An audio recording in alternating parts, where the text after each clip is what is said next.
So an Xbox handheld console is now set to launch before the Nintendo Switch 2 based on comments made by Phil Spencer.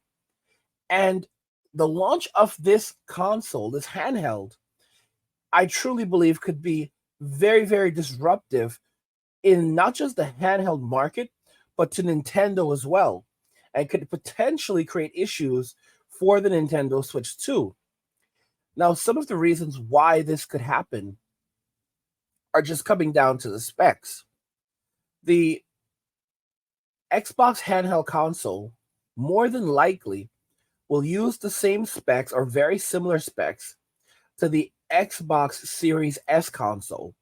The Series S console has been out for roughly about 4 years now. It came out in 2020, right around the same time when the PlayStation 5 came out. While the Series S is not as powerful as the Series X, it can run all of the same games that the Series X can run, and it at least says that it offers up to 1440p gaming, which is just right above 1080p. Now, keep in mind, when you are playing on a very small screen, you can forget about 4K. Simply being able to hit 1080p on a small screen is enough. At that size, the game is going to look very, very crisp. And if you pair that with an OLED display, it's going to be even better. Or there's some really great LCD or LED. There's a lot of updated tech right now. And, so you can actually really push things, even if you're not using OLED, you can use some older tech and you can still get some very, very nice graphics from that. And I think that's kind of where things are headed right now. The Nintendo Switch 2, we don't even know if it's going to be backwards compatible. I think it probably will be, but we don't know if it will be. On the other hand, the Xbox handheld, like I said, it will likely have the power of the Xbox Series S. It will play all of these games out of the box, and it will have access to Game Pass. And Phil Spencer has actually told us what, some of the things to expect with this. So on March 26th, this article published on March 26th, Phil Spencer discussed the vision for Xbox's handheld. So he revealed his plans to bring the Xbox experience to handheld devices, including potential hardware and software solutions.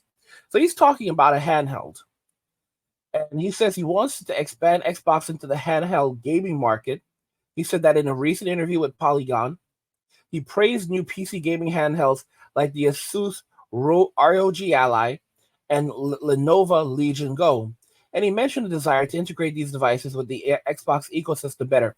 Now, keep in mind, Valve tried something like this with Steam, Steam consoles, where they would allow companies like Dell to make their own, kind of like basically Steam boxes. It didn't work. It absolutely did not work. And we thought that would be the death of it, the end of it. But thankfully, they ended up just creating their own handhelds. And I think that's what they'll do. They'll create their own console in the future. So I don't think that, Phil is crazy enough to go and partner with any of these companies like Asus, because you're seeing what's happening. So Phil says that Phil's plans for Xbox handheld gaming focus on delivering a smooth user experience. So you're going to need optimized hardware like a Steam Deck. He wants to introduce features like cross-save functionality for seamless gameplay across devices. So I believe that's what we're seeing somewhat of on PC and Xbox right now. He said a good idea would be a user interface similar to the familiar Xbox console dashboard. Yet again, they want to control the hardware experience with an effortless controller connectivity. So this is very, very intriguing stuff. Additionally, he intends to prioritize the representation of the Game Pass subscription service, enabling players to stream games while on the move.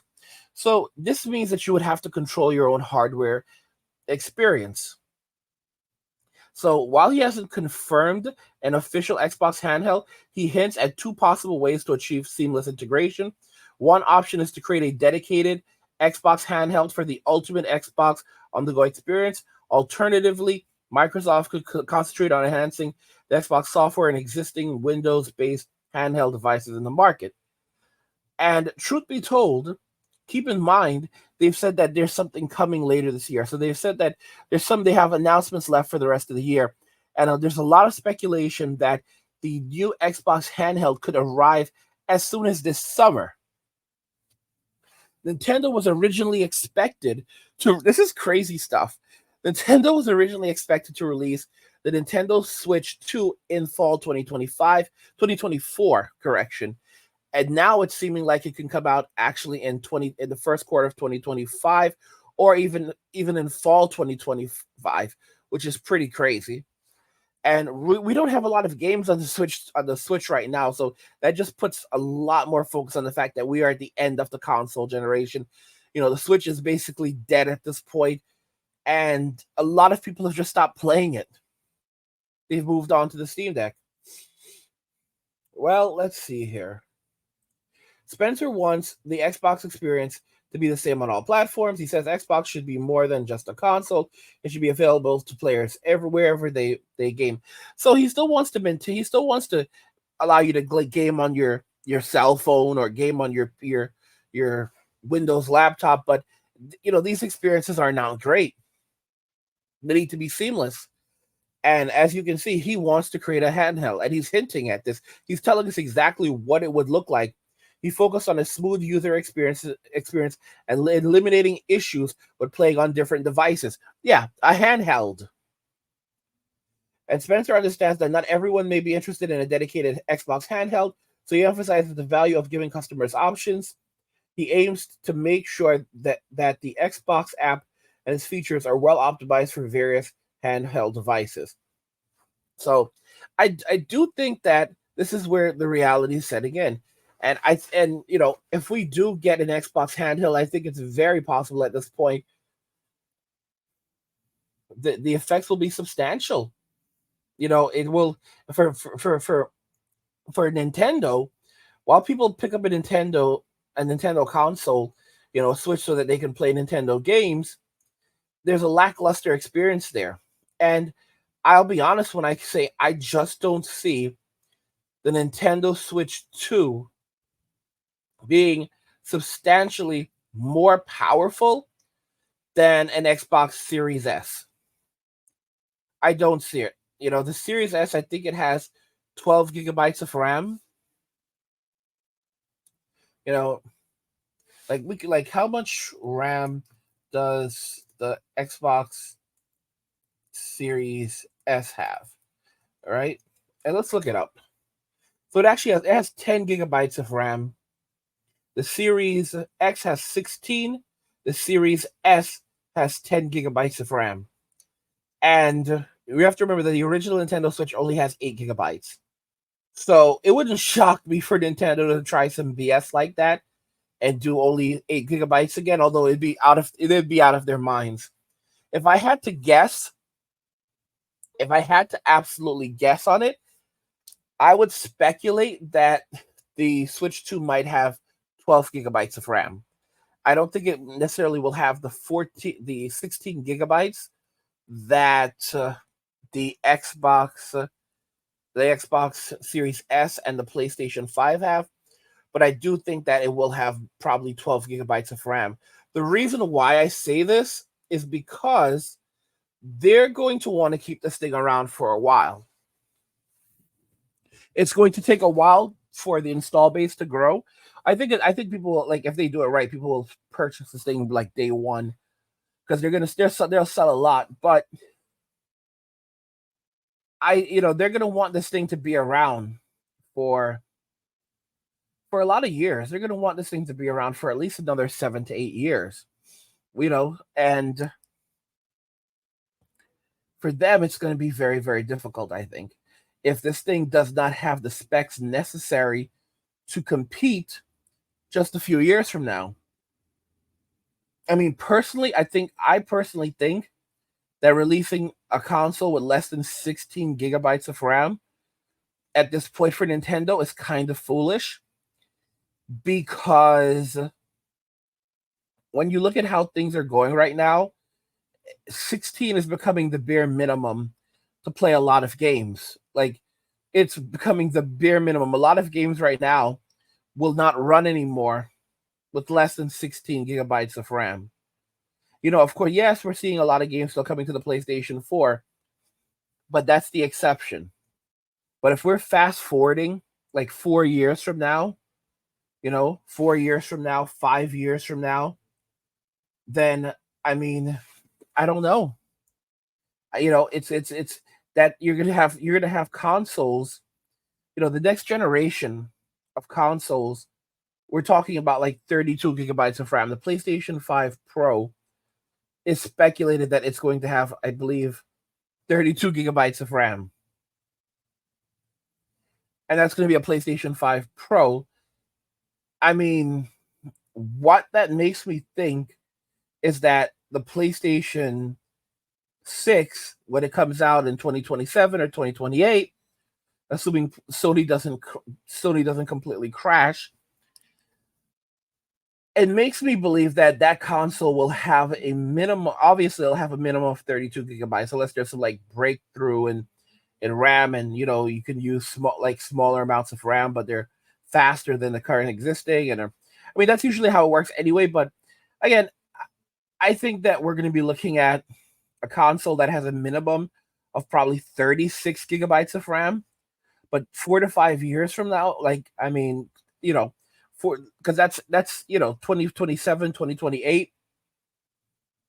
So 4 years from now, at most 3 to 4 years from now, I think that, with the way things are going, I think that the console will possibly even have up to anywhere from like maybe 48 to 64 gigabytes of RAM. I think 64 gigabytes of RAM is not a bad predictor, because the cost of RAM is going to continue to decline as well. So I don't think speculating that 64 gigabytes of RAM could be what's in the next PlayStation console after the PlayStation 4 Pro, you know, PlayStation 5 Pro. And if we see, like, if the PlayStation and Microsoft has already said that they're going to deliver like the largest console leap, ever. I don't know how true that is, but I think they're going to be working with AI. But I think this thing is going to be souped up. And I think that we could potentially see, 64 gigabytes of RAM. I think that we're going to be looking at a console that has something like 64 gigabytes of RAM, anywhere from a 2 to 4 terabyte hard drive, SSD. And looking at Nintendo, could you imagine like having a console, where like the bare minimum RAM is 32 or even 64? I mean, because it's crazy. This console will have to literally be going up against, consoles in the next 3 to 4 years, coming out in the next 3 to 4 years, right? And when the Switch 2 comes out, keep in mind, it's coming out next year. It's been evidently delayed. That's 2 to 3 years. But I'm saying 3 to 4 at the time of recording this video.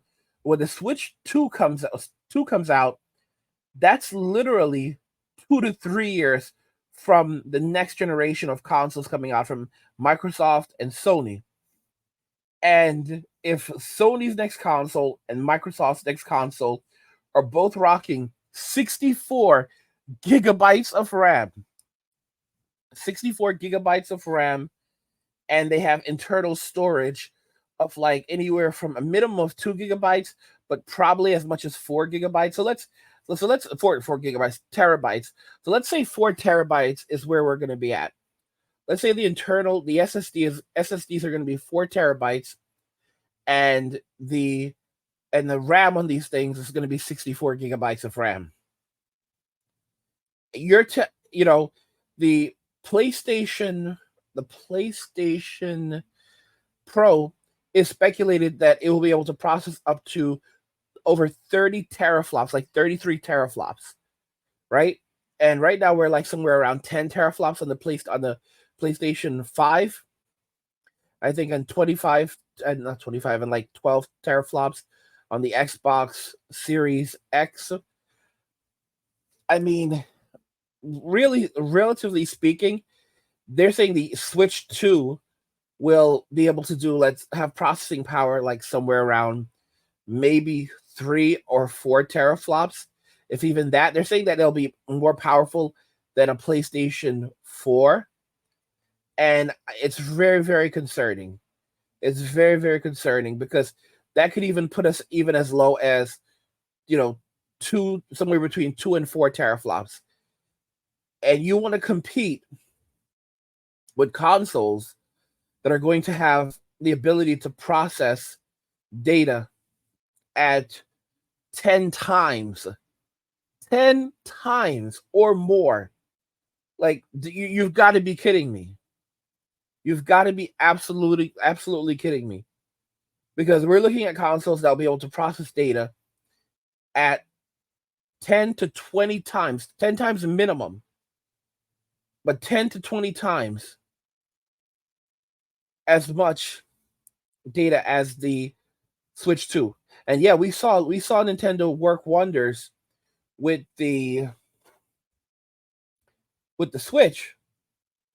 But you have to understand, like with the Switch, the PlayStation 4 and 5, like, the systems were different, and those things were like, in terms of data they can process, it was like 3 to 4, like 2 to 3 times as much, comparing the Xbox and Xbox One and PlayStation 4 to the Switch. But this time around, when you're dealing with like multipliers of 10 and 20, I don't know, y'all. It's getting kind of crazy.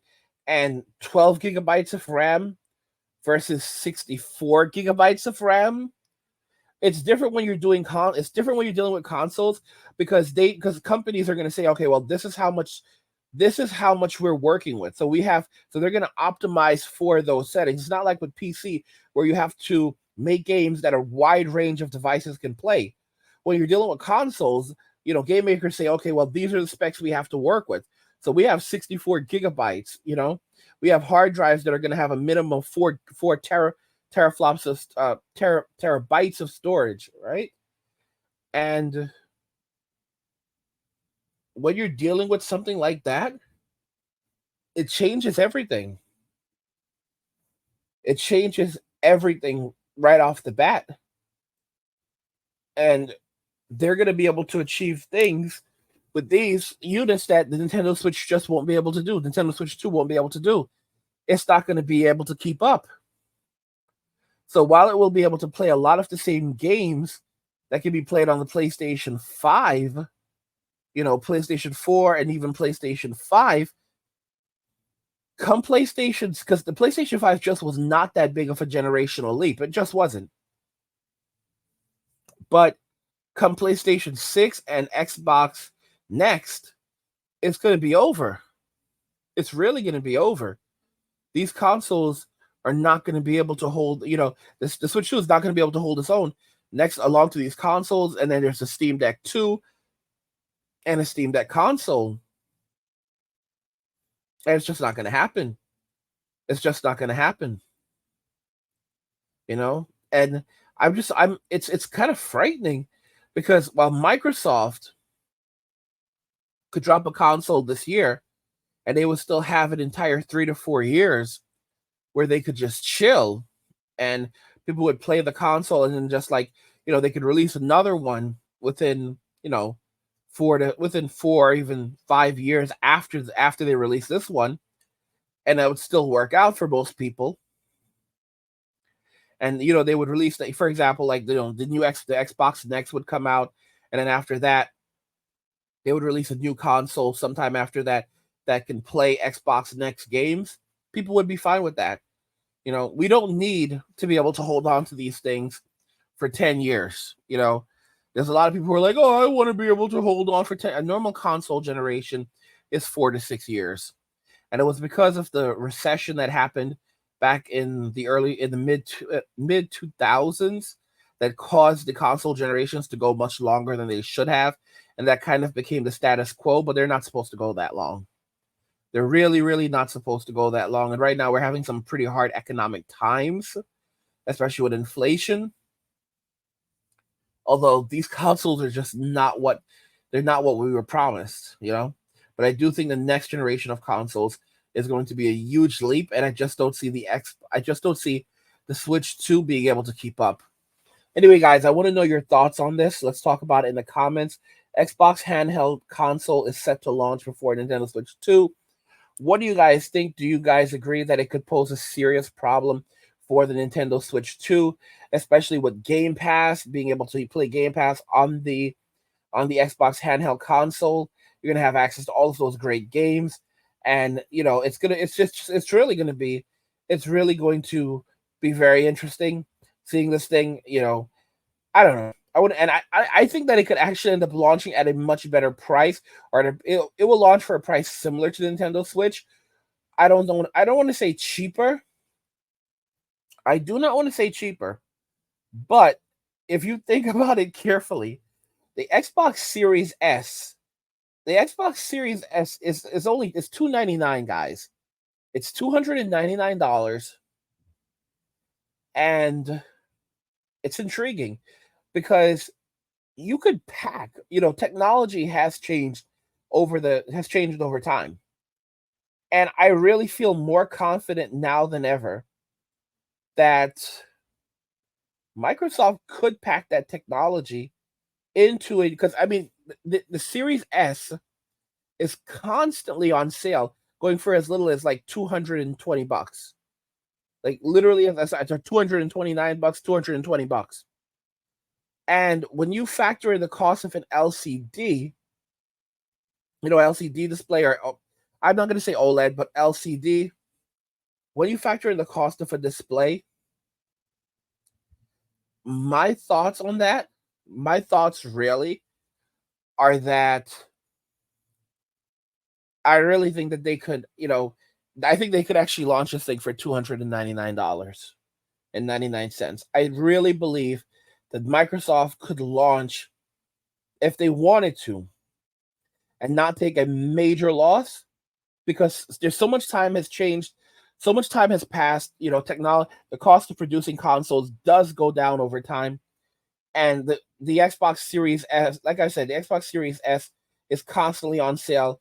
I mean, really, it shouldn't be going. It should be around, like, after 4 years. It launched at $299. After 4 years, it really should be selling for only for $200 right now. And when you really do the math, and you say, well, how much would it cost to to make this thing into a smaller handheld device and slap a screen on it? I mean, it does not cost that much more to make a handheld. It really doesn't. And the ROG Ally, guys, is actually selling for $300 right now. Think about that carefully. The ROG Ally is selling for $300 right now, and the specs for this thing, the lower end model, are not far off. They're not far off the Series S. So I don't think I'm wrong. I don't think I'm wrong at all. Imagine being able to pick up a Series S, a Series S, a Xbox Series S handheld for $300, and you have access to Game Pass. And a lot of games are day one. A lot of these games, like Persona Reload, I think Reload is in there, I'm not sure, are like day one on Game Pass. And you can do streaming on this thing. So you can stream your games, or you can download them, but you can also stream them. So if you don't have a lot of extra space on your hard drive, then you have a decent internet connection, you can stream your games if you don't want to download them. It's massive. It's massive. And then with all of these, they have Bethesda and all of those games, and they're adding those games to Game Pass. The ability the ability to take your games with you anywhere and to play your games anywhere using Game Pass. That is paramount. That is massive. And, it's like it launches with all of these games already there. There's a big criticism that the Xbox just doesn't have a lot of games right now, but Game Pass does still have some good games. And that's the service that they're pushing us towards.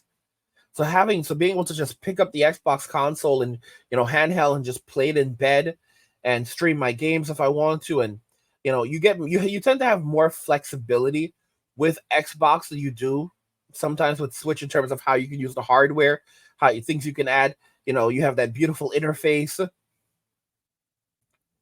It's just insane. It's just insane. And the fact that Sony is just not at the point yet where they can do that, because I just don't see a PlayStation. I don't see a PlayStation Portable coming right now. I think Sony is possibly working on one, but I just don't see it coming just yet. I think that Sony could hold off until the PlayStation 6 comes out to actually consider a PlayStation Portable. And the reason why is because, while Microsoft has been planning a portable handheld, like going back to the filings that we saw during the case where they were trying to buy Activision Blizzard, which now they own, and all of those games are going to be heading over to Game Pass. They were previously working on a handheld, and Phil Spencer says that things have changed since then. But the fact is, he's still talking about the handheld. So they started working on a handheld before they even dropped the Xbox Series S and X. So they've had a 4-year head start. They've likely already figured out everything out. They've learned from the Steam Deck. They finalized the hardware.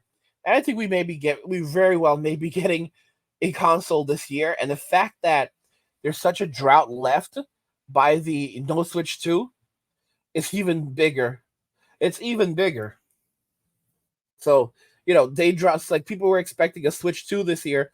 Oh, no Switch 2. But guess what? You get an Xbox handheld.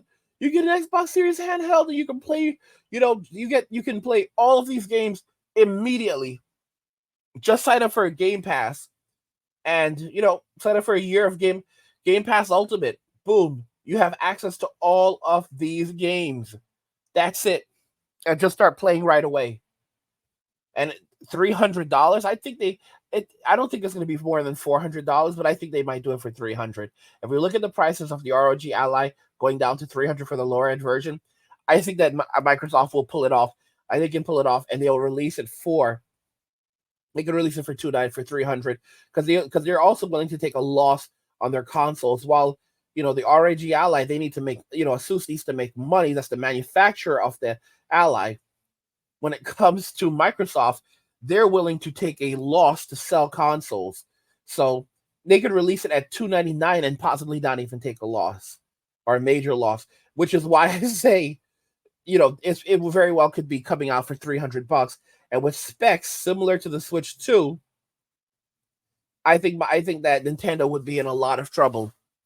I think Nintendo would be in a lot of trouble releasing a console for $400 compared to Microsoft's $300, and for $300, you're getting Game Pass, which is going to allow you to get access to all of this content, all of these games, for a very affordable price. Yeah, it's going to be. I think it's really heating up. Someone said we are entering into the golden age of handhelds, and that's amazing. That's so amazing because, like, when we had the PlayStation PSP, we had the PSP and the 3DS, the DS consoles.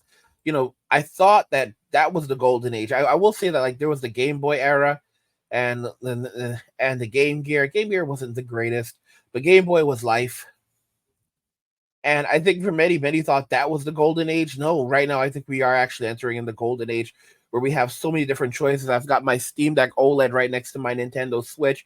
I thought about picking up an ASUS ROG Ally, but then I've been like seeing like people like, nah, don't do that, bro. And I love my Steam Deck. I don't even play enough. And now and then the idea that I could have a Microsoft handheld as well. It's like having your cake and eating it too. It's like the best of both worlds. But I want to know your thoughts. Let's talk about all of this in the comments regarding Nintendo Switch 2 not coming out till 2025, Xbox possibly launching, their handheld, this as soon as this summer or in the fall, and how that can affect the Nintendo Switch 2, and that possible pricing point of $299.99 for the handheld, the Xbox handheld, and how that could also affect the Nintendo Switch 2 that's believed to be priced at $400. Because I mean, it's basically the same game, same experience, $100 less, especially in this economy, and you have Game Pass. Yeah, this things are just shaping up, and that's why competition is really good for the consumer. Competition is good because it drives prices down. And if Microsoft has a console out there, like it's a next gen handheld. If Microsoft has a next gen handheld out there, and it's literally, it's versus the Nintendo Switch 2, like it's $300, it's $100 less. That's gonna put a lot of pressure on Nintendo to lower the price of their console to be competitive. It absolutely will. It absolutely will. Anyway, guys, let me know your thoughts in the comments. We'll talk about them there. Like the video if you like it. Don't forget to subscribe. And if you like the video, share the video. And just remember that all roads lead to MWA and walking away. And cheers.